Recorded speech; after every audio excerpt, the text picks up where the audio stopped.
Ah, personal finance, the art of making sure you don't spend your last paycheck on avocado toast and kombucha. But here's the thing, personal finance should be taken seriously, and I mean seriously. Because history has shown us that when we don't, things can get interesting. So buckle up as we take a quick detour through history to learn why the art of managing your money should have been a priority way sooner, and how doing so could have saved us a whole lot of embarrassment. Scene transition sound. Let's start with ancient times. Imagine it. The year is 2500 BC. Mesopotamians are inventing the first system of writing, but what else are they up to? Well, they're trying to figure out how to manage their wealth. Turns out, even back then, personal finance was a big deal. Sound effect, ancient coins clinking. Today, we trade barley for a cow. Tomorrow, maybe a goat. Who knows? But guys, no one mentioned the drought. I'm trying to keep it together here. Now, the Mesopotamians didn't have credit cards or 401ks, but they were already using a form of accounting to track their goods. Yet, despite all the barley trading savvy, no one was really focusing on saving up for the future. They were too busy trying to survive, and let's be real, when you're counting barley, it's hard to think about retirement. Scene transition sound. Flash forward to the 17th century. Enter the Dutch. In the 1600s, they gave us tulips. And in a truly financially irresponsible move, they also gave us the tulip bubble. Sound effect auctioneer chanting rapidly. The Dutch were so obsessed with tulips, yes, flowers, that they started trading them like stocks. One tulip could go for the price of a house. That's right, a flower for a house. Sound effect, cash register, cha-ching. Why invest in something steady like, say, land or gold, when you can buy a single bulb and hope it appreciates? Tulips are, after all, nature's stock market. And what happened when that bubble burst? People lost everything. So yes, while flowers are lovely, if you're looking for long-term security, maybe stick to something a bit more grounded. Scene transition sound.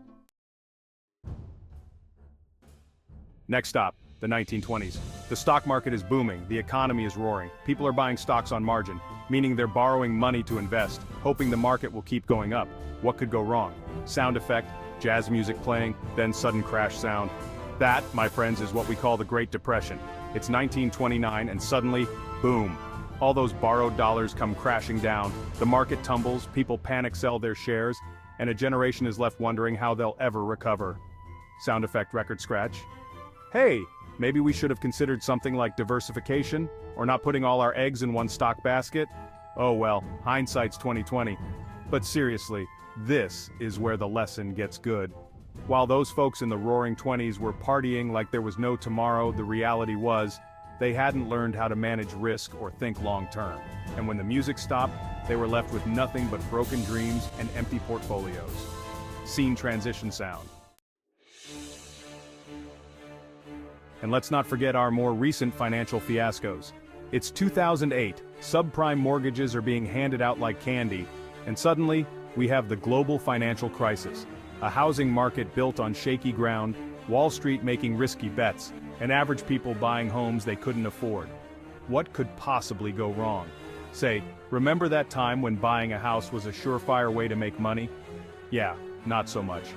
What this crisis showed us, and what many learned the hard way, is that personal finance isn't just about knowing how to save.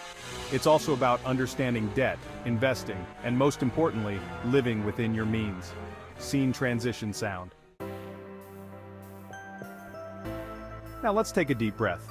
Sure, history has given us some laughable financial mistakes, cough tulips. But here's the good news. We can learn from them.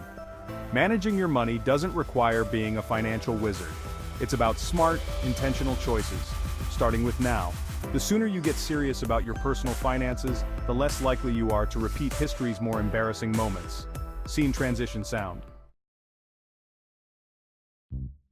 So, how do we avoid the mistakes of the past and take our finances seriously? Here are a few things to consider. 1. Budgeting. Understand where your money is going. Spoiler alert, it's probably going to that streaming subscription you forgot to cancel. 2. Emergency funds. If only the Dutch had saved a little more for a rainy day. Oh wait, they were too busy buying tulips. 3. Investing. Don't put all your money in one basket unless that basket is diversified and well-researched. Tulips, anyone? 4. Living within your means. Avoid debt that you can't manage. because nothing says regret like a 30-year mortgage on a house that's now worth less than your car. Scene transition sound. History's full of financial blunders, but it's also full of lessons. So, let's take those lessons seriously. If you start now, you might just end up with a nest egg, instead of an embarrassing story about how you lost your life savings to the great avocado toast incident of 2024. Remember, personal finance isn't just for the rich or the financial experts, it's for everyone. And with just a little effort, you could be the one laughing all the way to the bank. Until next time, may your investments be sound, your savings strong, and your credit score, well, let's just say, better than your uncle's. Take care.